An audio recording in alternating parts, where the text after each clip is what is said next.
Going. I am Kelsey Ale. I'm a nutritional therapist, I'm a paleo chef and baker, and you are here with me in my kitchen today in Santa Monica, and I want to talk to you about something that I think is kind of interesting. I get questions about it sometimes, and that is like, people want a better understanding of sugar. I want a better understanding of sugar. I want you to understand what sugar is and how it works in your body so that you can make the best choices that you can about your health. So an interesting place to start, I thought, would be to talk a little bit about fructose, because it's one thing that we've heard a lot about, and you might just be curious about it. You might have heard it and you might think you know what it is, but I want to make sure you get some clarification. So before we dive in, I just want to make sure that you guys can hear me. I see you showing up. Hello, hello. When you get here, tell me where you're from. Say hello. And I'm just curious too if you guys, can hear me. So give me some thumbs up and some love if the sound is working, and then we can dive in to this really interesting topic. So I see you. Hey.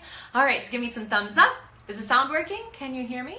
All right, well, I see you guys there. I think that it's working, so I'm gonna go ahead and dive right in. So fructose versus non-fructose. What does that even mean? Well, the three things we're gonna be comparing or talking about today are going to be fructose, glucose, and sucrose. So you can kind of get a vibe right off the bat that sugar, or anything that is sugar, ends in ose. And this is really good for you to know when you're reading labels, especially on packaged foods. And I mean, sugar can come in many different forms, but if it ends in ose, it's a sugar, and you need to watch out for it, because generally speaking, it's a good idea for us to watch our blood sugar levels and to watch the amount of sugar that we take in. So I'm also just kind of curious. I see you guys there. Hey, thanks for joining. So give me some thumbs up if you're interested in learning more about how sugar affects your body and learning healthy ways to consume sugar and just getting more educated on that. I'm really curious. Is this something you guys are interested in? Let me know. Okay, awesome. Yeah, I see a few of you out there who are interested in this. So let's keep talking about it. So we'll first want to define what exactly is fructose. So fructose, I think all of us think, is the sugar that is found in fruit. And yes, and it's not only fruit. And fruit doesn't only contain fructose, which I think is really interesting. Fruit also contains glucose and some sucrose. So fructose is found in fruit, in starchy vegetables, in honey, maple syrup, and molasses, as opposed to glucose. Glucose is pretty much found in anything that we call a carbohydrate. So you guys know what a carbohydrate is, right? We're thinking like starchy vegetables, pastas, breads, anything like that could be considered a carb. Fruit's considered a carb. And so fructose and glucose are both what are called simple sugars. So they're only one molecule. And sucrose is actually what we think of as table sugar. Sucrose is also naturally found in roots and fruit and nectar, but sucrose is actually a fructose and a glucose combined. So that keeps it pretty simple, because we're all kind of talking about the same thing. So there are really only two things we need to be aware of, and that is glucose versus fructose. So is anybody out there diabetic, or are you interested, again, in blood sugar health? Just give me some thumbs up if you know somebody with diabetes, or if you are interested in moderating your own blood sugar levels, because that can be really important. All right, let's see. Okay, cool. Yeah, so there's some of you out there. I see that. So that's really also important for us to understand the distinction between fructose and glucose, because fructose is actually not digested the same way that glucose is, and fructose doesn't impact your insulin levels. So yeah, let me say that again. There is a kind of sugar, fructose, that doesn't have an impact on your blood sugar levels when you eat it. And we might be thinking like, oh my gosh, this is amazing. Like, we found what we needed. Okay, we're done.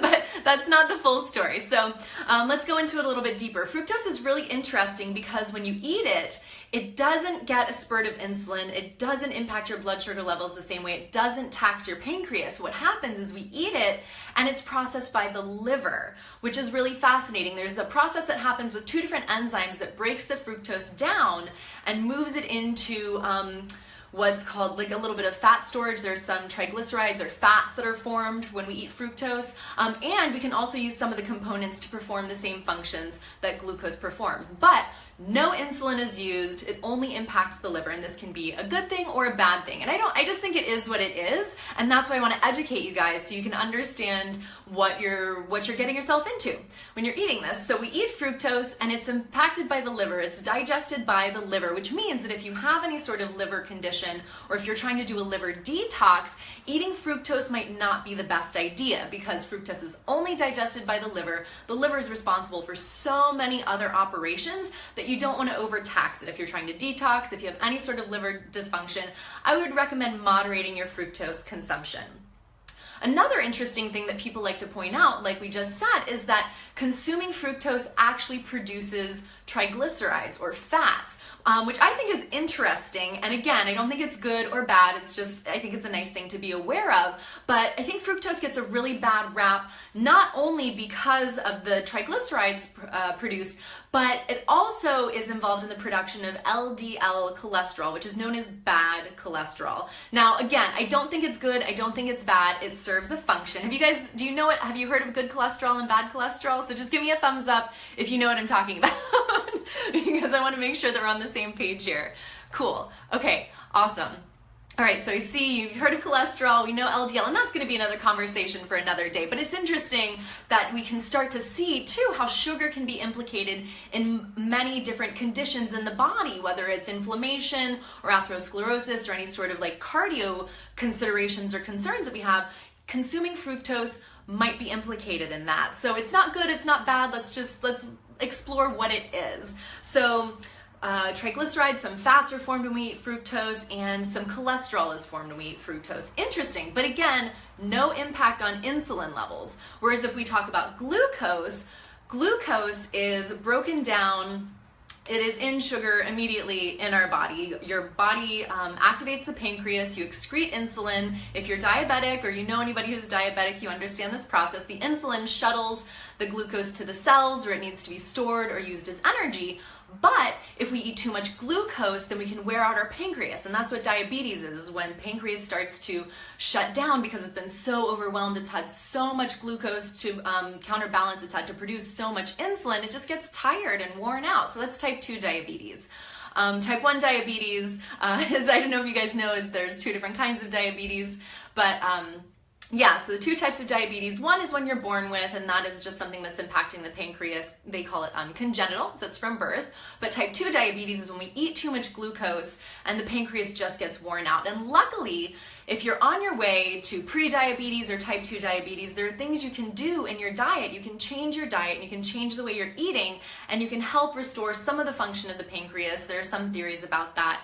But definitely one of the things you need to be aware of is eating glucose. So it's interesting to note that some people say that fructose is safer to eat for diabetics than glucose is. So it's interesting to keep in mind. And again, once you understand the differences between these two sugars, you can start to control your own diet. You can start to see how what you're eating is impacting your body. And you can see that you don't have to cut everything out completely.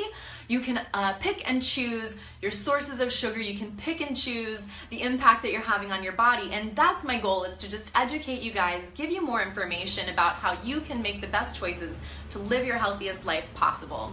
So yeah, I think that basically breaks it down. Fructose, processed by the liver, no impact on insulin, does produce some fats and a little bit of cholesterol, but if we're eating our sweets in moderation, if we're eating our carbs in moderation like we should, we don't have to worry about that. Glucose is produced creates insulin production.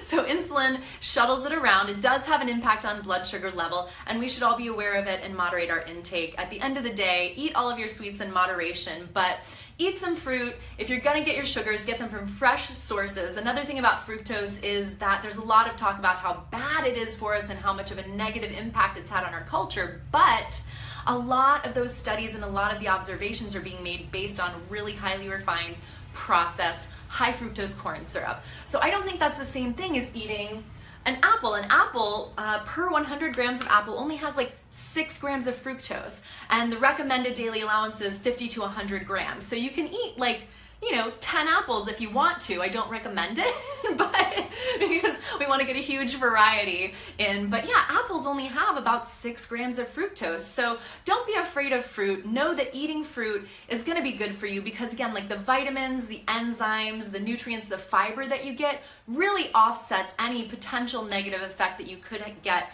from eating way too much of it. Because that's another thing, right? You'd have to eat so much natural fructose that none of us are going to get that much in our diet. So I don't think you really have to worry about it. But interesting to note, diabetic friendly fructose is more leaning towards that side. If you have any sort of blood sugar dysregulation, lean away from glucose. And we'll talk about cholesterol another time. So I love hanging out with you guys in my kitchen. If you have any more questions, comments, points of clarification, I'm gonna try to see. I see you guys there. Okay. There, I can't see any comments right now. I don't know what's happening, but I'm gonna jump on the computer right afterwards. I'm gonna answer any of the questions you have. Again, say, hey, let me know where you're from. Let me know what your questions are in regards to health and nutrition because I wanna give you guys the information that you wanna know. Again, so you can make the best choices to keep yourselves healthy and to stay vibrant and active and alive. So have an amazing rest of your day and I will talk to you guys later on, all right? Bye.